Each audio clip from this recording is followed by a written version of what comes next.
Sorry రాజా, go head రాజా.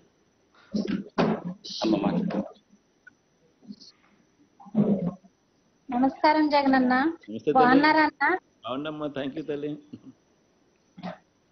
అన్నా, నేను కుర్తివేణి మండలం కుర్తివేణి గ్రామం నుంచి వచ్చానన్నా. నా పేరు అడబాల సత్యవతి అన్న. నా భర్త గారి పేరు నాగేశ్వరరావు గారన్న. నాకు ఒక పాప అన్న, ఇప్పుడు 10వ తరగతి చదువుతుందన్న. అన్న, నేను రోడ్డు పక్కన కొద్దిగా ఫ్రూట్స్ తెచ్చుకుని రోడ్డు పక్కన అమ్ముకుంటూ ఉండేదానన్న. అలా అమ్ముకున్న టైంలో కరోనా వచ్చిందన్న. మా ఇంటల్లిపాది అన్న కరోనా సోకిందన్న. చాలా ఇబ్బంది పడ్డామన్నా మేము ఆ టైంలో. ఇళ్లలోంచి రాలేని పరిస్థితి అన్న. మాకు వ్యాపారాలు ఆగిపోయన్నా, తెచ్చిన రుణాలు కట్టలేక అప్పులు ఇచ్చిన వాళ్ళు ఇంటికి వచ్చి నానా మాటలు అంటుంటే నిజంగా చావాలో బ్రతకాలో తెలియని పరిస్థితిలో మేము ఉన్నామన్నా.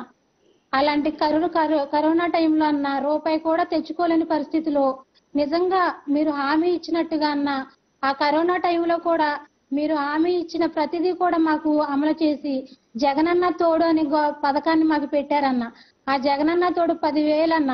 అన్న, మేము వడ్డీ తెచ్చుకుని 1000 రూపాయలు తెచ్చుకుంటే 100 రూపాయలు తీసుకునే వాళ్ళన్న. అన్న, మేము వ్యాపారం చేసుకున్నప్పుడు సాయంత్రం పొద్దున్న నుంచి సాయంత్రం వరకు వ్యాపారం చేసేవాళ్ళం అన్న. సాయంత్రం అవన్నీ సర్దుకునే టయానికి అప్పులు ఇచ్చిన వాళ్ళు వచ్చి కూర్చునే వాళ్ళన్న 100 రూపాయలు ఇమ్మని. సంపాదించుకున్నదంతా ఆ 100 రూపాయల రూపంలో వాళ్ళకి ఇచ్చేసేవాళ్ళం అన్న. కానీ మేము వ్యాపారం అసలు చెయ్యాలో మానాలో అన్న పరిస్థితిలో మేము బాధపడ్డామన్నా. కానీ అలాంటి టైంలో 10,000 రూపాయలు అంటే నిజంగా అన్న 1,000 రూపాయలు 200 చూసిన ఈ కళ్ళతో అన్న 10,000 రూపాయలు సడన్ గా మాకు రావడంతో చాలా ఆనందం అన్న. నిజంగా చాలా సంతోషం అన్న. ఆ 10,000 రూపాయలతో నేను ఇంకా ఫ్రూట్స్ తెచ్చుకుని డెవలప్ చేసుకోగలిగానన్న వ్యాపారాన్ని. ఆ వచ్చిన లాభం సాయంత్రానికన్నా వడ్డీ రూపంగా వెళ్ళిపోయేదన్న. కానీ మీరు వచ్చిన తర్వాత వడ్డీ కట్టే పరిస్థితి మాకు లేదన్నా. కేవలం బ్యాంక్ నుంచి తీసుకున్నానన్నా. మా మీద పడే వడ్డీ మాకు భారం కాకుండా ఆ భారం అంతా మీరే తీసుకుని కేవలం తెచ్చిన రుణాన్ని మట్టికి బ్యాంకుకి చెల్లించడానికి ఇచ్చారన్న అవకాశం. నేను అమ్మిన రుణాన్ని వడ్డీ రూపంగా వెళ్ళేది కాదన్నా ఇంకా. కానీ ఆ వచ్చిన లాభాన్ని నేను బ్యాంకులో సకారంగా కట్టుకుంటూ మొదలు పెట్టానన్నా. బ్యాంకు గుమ్మం కూడా అన్న ఇంతవరకు నేను ఇప్పటికి బ్యాంకులోకి వెళ్ళిందే లేదన్నా. ఎందుకంటే నేను చదువుకోలేదన్నా. 5వ తరగతి వరకే చదివించారన్న మా అమ్మ నాన్న నన్ను. బ్యాంక్ వెళ్ళి ఏ కాగితం తీసుకుని రాయాలో కూడా తెలియని నాకు 10,000 రూపాయలు బ్యాంక్ వాళ్ళు ఇచ్చారంటే కేవలం మీ దయ అన్నది.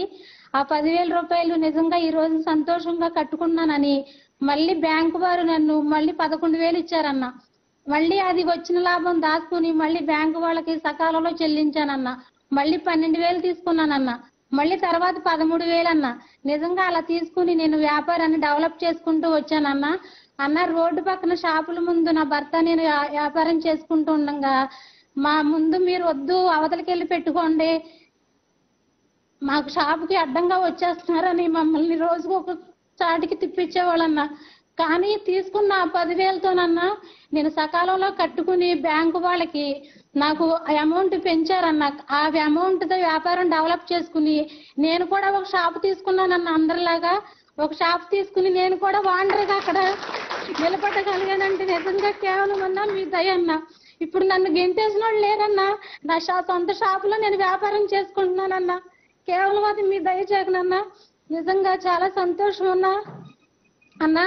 అలాగే ఒక టైంలో అన్న గత ప్రభుత్వంలో డ్వాక్రా రుణమాఫీ అన్న, ఇది చెప్పాలని ఉందనన్నా. నేను పడిన బాధ రుణమాఫీ చేస్తారని నమ్మి అన్న నేను డ్వాక్రా కట్టడం మానేశానన్న.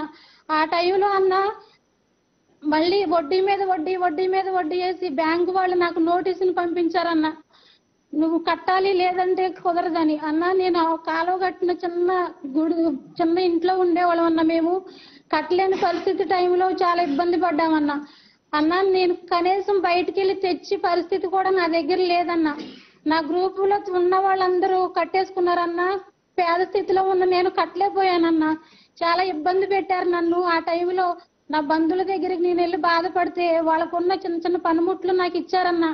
ఇవే తాగాడు పెట్టుకుని నువ్వు బ్యాంక్ కట్టేసుకుంటే మళ్ళీ ఇవ్వంగానే నాకు విడిపించి ఇచ్చేయమని. ఆ టైంలో అన్న నేను తీసుకొచ్చి ఇస్తే మీరు కట్టేయండి, ఒక వారానికి అమౌంట్ మళ్ళీ మీకు లోన్ ఇస్తామని చెప్పిన వాళ్ళన్నా. నేను డ్వాక్రా కట్టేసిన తర్వాత 3 నెలలకు నాకు లోన్ ఇవ్వలేదన్నా. అన్న నేను తిరిగాను, చాలా సార్లు తిరిగానన్నా. పక్కన నా బంధువులు గోల్డ్ పట్టుకొచ్చి పెట్టాను, వాళ్ళకి ఇవ్వాలి, ఏం చేయాలన్న పరిస్థితిలో నిజంగా అన్న చాలా బాధపడ్డానన్న. నేను నన్ను తిప్పించుకుని చాలా మోసం చేసిందన్న గత ప్రభుత్వం. కానీ అన్న మన ప్రభుత్వం వచ్చిన తర్వాత అన్న ఒకప్పుడు బాధతో వచ్చిన ఈ కన్నీళ్లు నేను చెప్తున్నానన్నా, నిజంగా మీరు సీఎం గా వచ్చిన తర్వాత సంతోషంతో వస్తున్నాయి అన్న ఈ కన్నీళ్లు నాకు. ఎందుకంటే అన్న ఒక స్టేజ్ లో ఇప్పుడు ఉన్నానంటే నిజంగా మీ దయ జగన్ అన్న. అన్న ఒకప్పుడు చెవులు దిద్దులు కూడా పెట్టుకోవడానికి లేని నేనన్నా ఇప్పుడు ఇలా వేసుకుని ఉన్నానంటే నిజంగా మీ దయ జగన్ అన్న. అది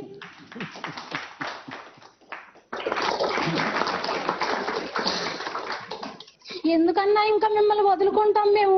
ఎందుకన్నా మాకు వేరే గవర్నమెంట్, ఎందుకన్నా వేరే సీఎం, మాకు మీరుంటే చాలన్నా.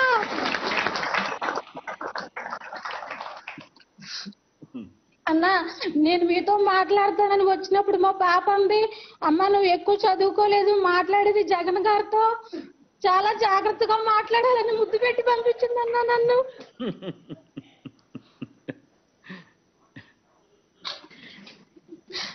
అన్న ఇదివరకు సంక్రాంతి సెలవులు ఇస్తే ఊర్లు వెళ్ళిపోయేవాడు అన్న ఆడుకుంటానికి. అది కానీ ఇప్పుడన్నా మా అమ్మాయి 10వ తరగతి చదువుతుందన్న, ఆన్లైన్ క్లాసులు అన్న, ఎప్పటికప్పుడే హోంవర్క్లు చేసి సార్లకు పెట్టాలంటన్నా. చక్కగా అసలు చదువు చాలా బాగుందన్న. నిజంగా స్కూల్ అన్న నాడు నేడు ప్రోగ్రాం పెట్టారన్న, చాలా బాగున్నాయి అన్న. ఇంత గొయ్యి నీళ్లతో బురద పాములతో మేము అప్పుడు వెళ్ళేవాళ్ళం అన్న, కానీ అలాంటి ఇబ్బంది ఏమీ లేకుండా అన్న. నిజంగా స్కూల్ చూస్తుంటే చాలా అన్న. ఒక్క పూట మా పిల్లలు స్కూల్ మాంటే వాళ్ళ బాధ్యత అంతా వాళ్ళు వహిస్తున్నారన్న. ఎందుకు రాలేదు, ఏమైంది, ఆరోగ్యం బాగోలేదా అని ప్రతి ఫోన్ అన్న. మా పిల్లలు రాలేదని, ఆరోగ్యం బాగోలేదంటే మళ్ళీ తగ్గిందా లేదా అని ఫోన్లు అన్న. నిజంగా మీరు చూపించిన మాటలు కూడా రావట్లేదు జగన్ అన్న. నేను ఇంటికాడ ఇలా మాట్లాడాలని వచ్చానన్న, కానీ మీ ఎదురుగా కూర్చున్న తర్వాత ఏం మాట్లాడాలో కూడా తెలియట్లేదన్న నాకు. అన్న ఆరోగ్యశ్రీ పెట్టారన్న, నా భర్తకి అలా వ్యాపారం చేసుకుని ఉండగా స్ట్రోక్ వచ్చిందన్న. విజయవాడ హాస్పిటల్కి వెళ్ళాము, 3 రోజులు హాస్పిటల్లో ఉన్నామన్నా. కానీ మాకంటూ రూపాయి కూడా ఖర్చు లేకుండా జాగ్రత్తగా చూసి పంపించారన్న. మా అమ్మమ్మ అన్న ఇప్పుడు విజయవాడ హాస్పిటల్లో ఉంది. ఎందుకు చెప్తున్నానంటే ఆవిడకి 4 అమ్మాయిలన్నా, వివాహం అయిపోయింది. ఆవిడ చివరి స్టేజ్లోకి వచ్చిన తర్వాత ఇప్పుడు క్యాన్సర్తో బాధపడుతుందన్న. విజయవాడ హాస్పిటల్లో నెలకి 3 రోజులు చికిత్స పొందుతుందన్న. నిజంగా మా వాళ్ళంటూ ఆవిడ దగ్గర ఎవరు ఉండట్లేదన్న. కేవలం హాస్పిటల్ వాళ్ళే, నర్సులు వాళ్ళందరూ దగ్గరుండి 3 రోజులు చూసుకుని మెడిసిన్స్ అన్ని టయానికి ఇచ్చి శుభ్రంగా కోలుకున్న తర్వాత మళ్ళీ మాకు ఫోన్ చేస్తున్నారని, అమ్మ తీసుకెళ్ళండి అని. నెలకు 3 రోజులు హాస్పిటల్లో ఒక్కదే ఉంటుందంటే నిజంగా మీరు పెట్టిన ఆరోగ్యశ్రీ దయవల్లేనన్నా మా అమ్మమ్మ ఇప్పుడు అలా ఉందంటే. నిజంగా అన్న మా అమ్మమ్మ విజయవాడ పిన్నోళ్ళ ఇంటికాడ ఉందన్న. ఇలా వెళ్తున్నామని చెప్తే ఆవిడకి ఈ పళ్ళన్నీ ఊడిపోయినాయి అన్న, ముసలిది బాగా. ఆ స్థితిలో వీడియో పెట్టిందన్న జగన్ గారికి చూపించమని. కానీ నేను చదువుకోలేదు కదన్నా, ఫోన్ ధ్యానిస్తారా లేదా అని నేను తేలేదన్నా. కానీ ఆవిడ తరఫున కూడా మీకు చాలా ధన్యవాదాలు తెలుపుకుంటున్నానన్న. అన్న మీరు పెట్టిన స్కీమ్ లో గొప్పది ఏంటంటే కాపు నేస్తం అన్న. దాని గురించి నేను చెప్పాలన్నా, ఎందుకంటే ఇంతవరకు ఎంతో గవర్నమెంట్ వచ్చినా కానప్పటికీ కూడా ఏ సీఎం గారు కూడా కాపు అనే వాళ్ళని గుర్తించిందే లేదన్న. కానీ మీరు పెట్టిన పథకం కాపు పిల్లలు కూడా గవర్నమెంట్ బ్యాంకుకి వెళ్ళి వాళ్ళ అకౌంట్ లో కూడా ఒక కొద్ది అమౌంట్ వేయాలన్న గొప్ప ఆలోచనకి నిజంగా ధన్యవాదాలన్న. నేను తెచ్చుకున్నానన్న 15,000 బ్యాంక్ వెళ్ళి అకౌంట్ లో పండి అన్న. నాకు కూడా ఆ తెచ్చిన 15,000 చీరల వ్యాపారం మొదలు పెట్టానన్నా. నేను కొద్దిగా చీరలు తీసుకొచ్చి నా భర్త షాప్ మెయింటైన్ చేసుకుంటున్నారన్న. నేను ఆ పడిన 15,000 కొద్దిగా చీరలు తీసుకొచ్చి అమ్ముకుంటున్నానన్నా. 15,000 రూపాయలతో మొదలెట్టిన వ్యాపారం ఈ పండగ వల్ల 50,000కి నేను రొటేషన్ చేయగలిగాను జగన్ అన్న. నిజంగా చాలా సంతోషం అన్న. అన్న అమ్మఒడి తీసుకుంటున్నానన్న, నా భర్తకి పెన్షన్ వస్తుందన్న, ఆరోగ్యశ్రీ ఉందన్న.